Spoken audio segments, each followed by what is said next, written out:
Sean O'Malley got it all wrong against Merab Dvalishvili.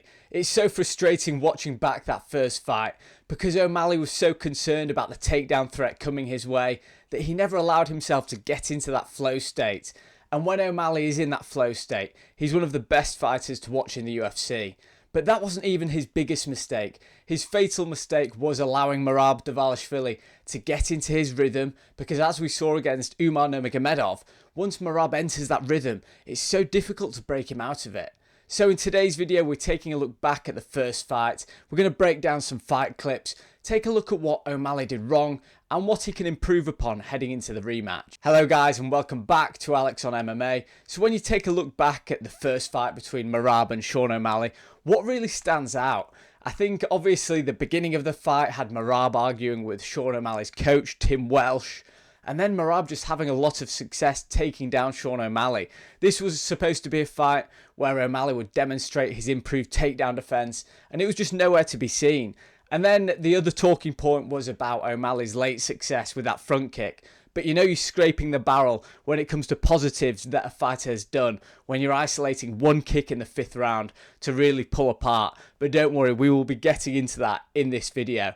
But when watching it back, like I said, the main thing that sticks out was Merab's dominance throughout. I know that there's been a bit of revisionist history after the fight saying that it was much closer than it first appeared. But really, I've watched it back now a couple of times, and Merab was fairly comfortable throughout. Like I said, there was a bit of a scary moment where he seemed to be hurt in the 5th round, but really it was a great performance. So what went wrong for Sean O'Malley? We're going to take a look at the first clip here where we're going to zone in on his takedown defense, or their lack of, in this fight. And he just made things way too easy for Merab. So let's take a look at this first clip. So this fight had started with Sean O'Malley landing a couple of nice jabs, and he looked okay on the feet. But then this was the first successful takedown attempt by Merab. And as you can see, and I'll be getting into this later on in the video, I do think that straight shots from O'Malley will be a key to his success here. But Merab starts with a really high and tight guard, probably predicting another jab coming his way. And then level changes, and it's not even a particularly clean level change. You can see he almost falls into it there. And O'Malley puts his hands on his back, trying to attempt some kind of sprawl there, but it's too late because Merab's in on his legs, forcing him back against the fence. And O'Malley, you can see he turns his body there almost as if he's trying to shuck Merab off of him there. But really, he just makes it far too easy. Merab does his dirty work when he's got you pulled up against the fence. Let's keep it playing through. Clinches up O'Malley, and then I believe this one, is it a foot sweep or a trip? Yeah, so he isolates that one leg. This is nice work there. It's about to change camera angle, but you can see that Merab's about to hook with this leg. He's about to hook this leg of O'Malley's. Let's keep it playing through.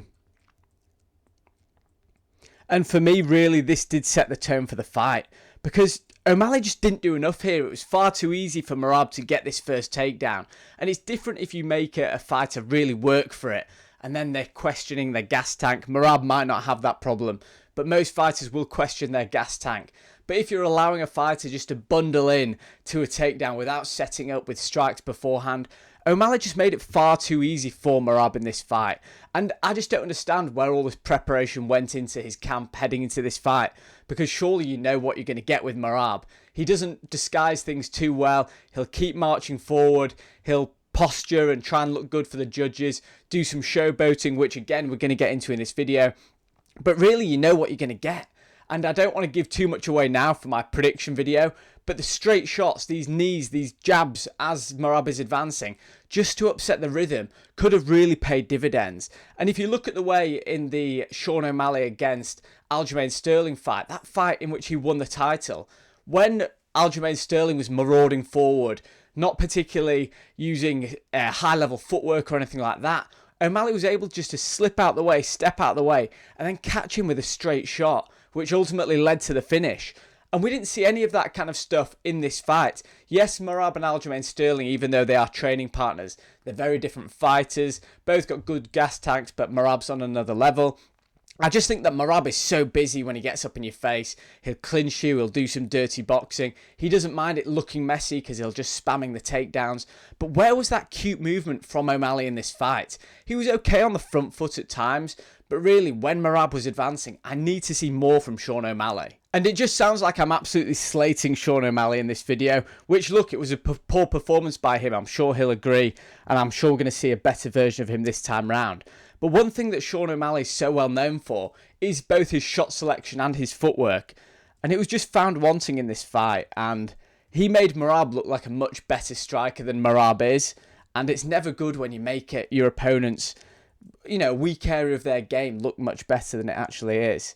So Merab might actually be the new Canelo hands if you were just to go off this fight. So Merab lands a nice long left hook there, following it up with the right hand. But look how square his body is, he's not really applying much footwork to these. And then Sean O'Malley, I just do not understand why he'd choose this shot here. His shot selection was way off. A winging right hook that Merab can see from a mile off, and he just enters in and gets another takedown far too easily. But just look at this shot, again, surely there are better options than this. Yes, it's a bit chaotic, but this is where Sean O'Malley needs to thrive. When you're in this kind of situation where a more limited striker is just throwing shots at you, some kind of knee through the middle here. Look, O'Malley's still in his orthodox stance here. Could he bring a right knee through the middle? Could he send a short elbow up through the middle? Just something to disrupt Merab's rhythm. But again, that shot was just insane to me, because even if it had connected with Merab, because he was so close, it would have just clubbed him around the head.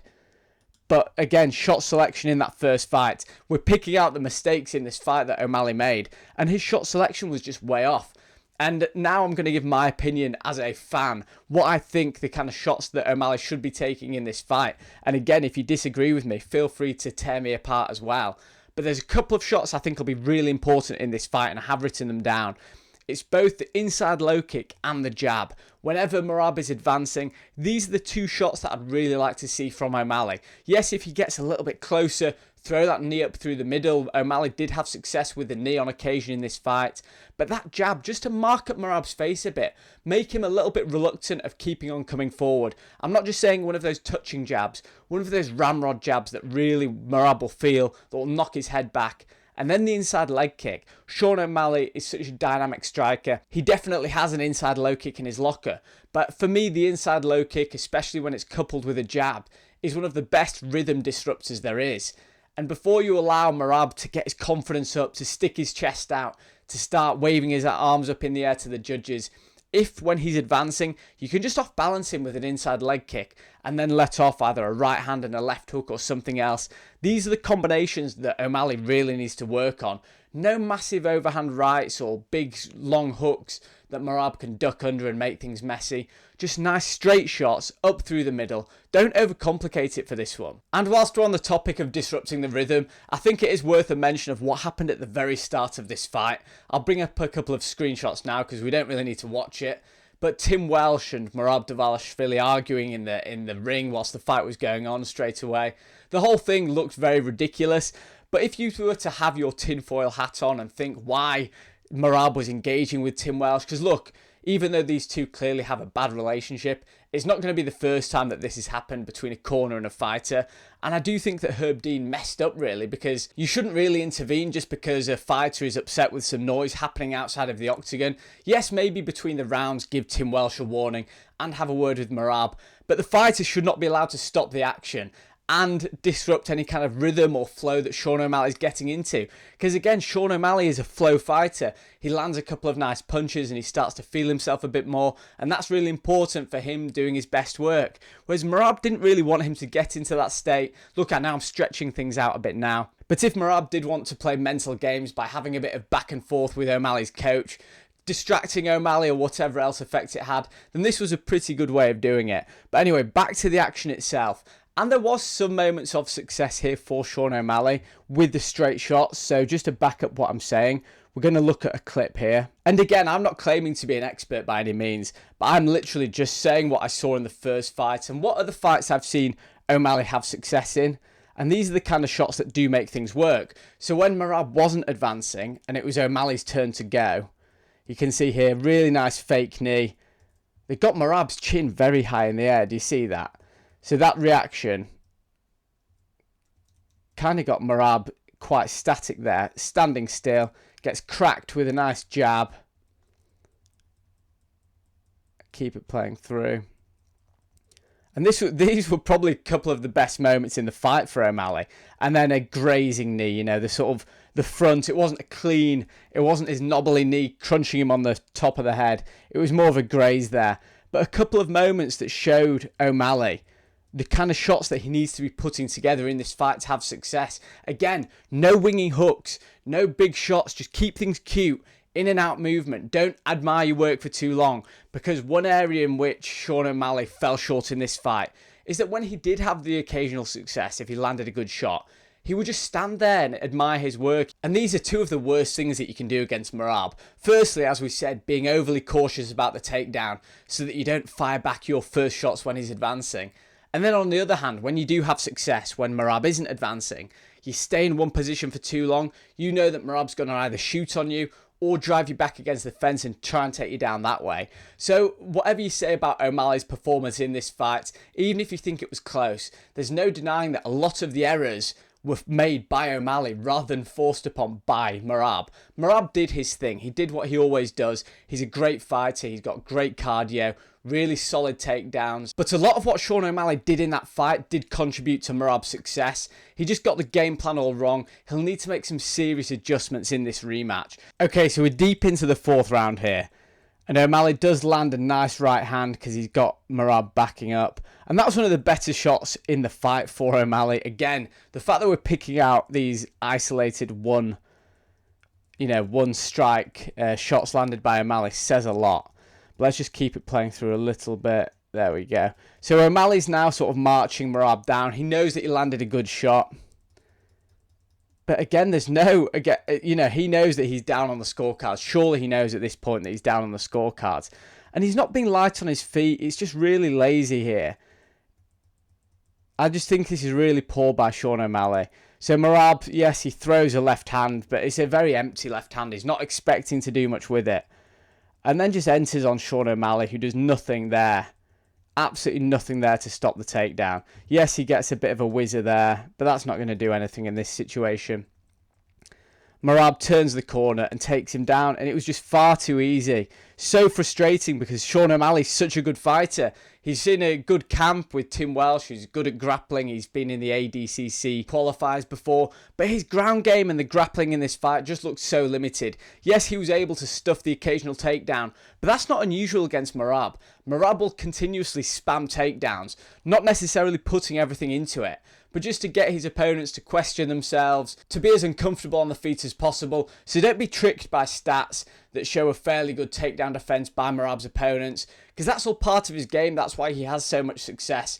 I often think that stats can confuse you a bit and not tell you the full story of the fight, and that's a prime example in this fight, because O'Malley did stuff the odd takedown, but Merab would just keep coming and coming, and it doesn't matter if you stuff one takedown, because Merab will just keep coming.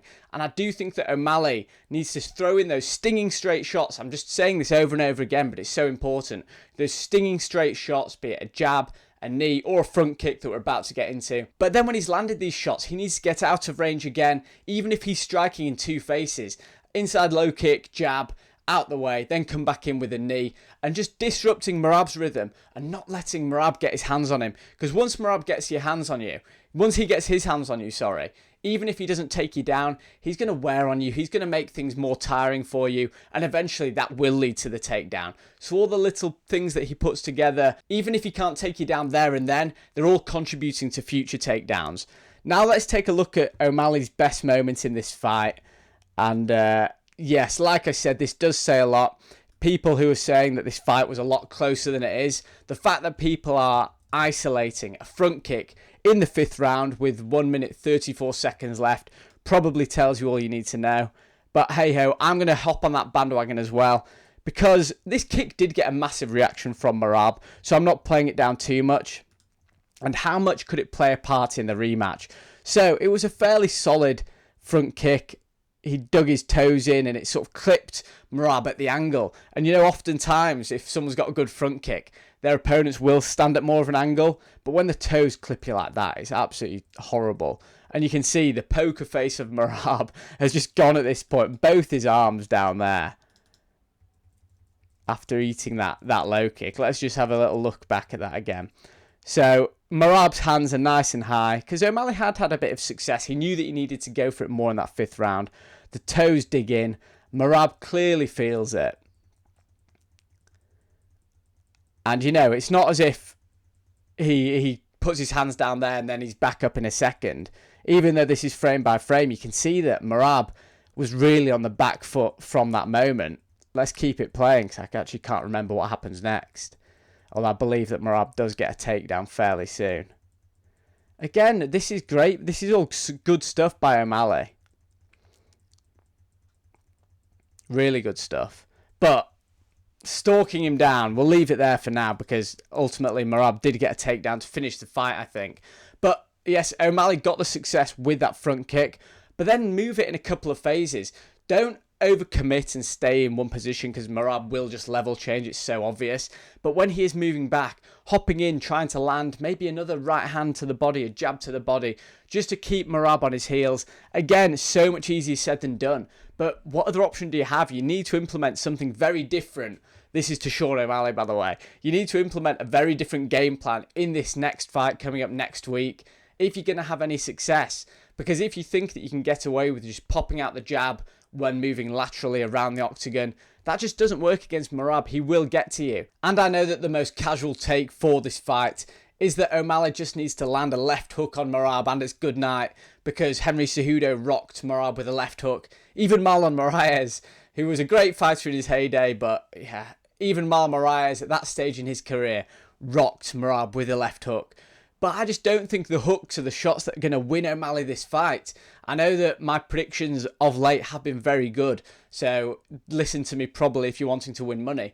But even so, I just don't think that Sean O'Malley needs to be winging any kind of punches in, not overextending on his shots, because I think Merab just is the perfect counter to that kind of shot. And look, anyone can get rocked by a left hook, so if you fast forward to next weekend and O'Malley does stop Merab after landing a flush left hook, then fair enough. But I just think that straight shots are the way forward. Nice in and out movement. Don't stand there and admire your work. All these things might sound fairly obvious. When you're up against a cardio machine like Merab, it's a lot more difficult to happen. But even forgetting the specific techniques that I think O'Malley needs to use in this fight, he just needs to stop Merab getting into that rhythm. Because once he does get confident and he starts showboating, all these things look so good for the judges. And everyone knows that Merab, he's a decision fighter. It's very, very unlikely that he's going to stop O'Malley.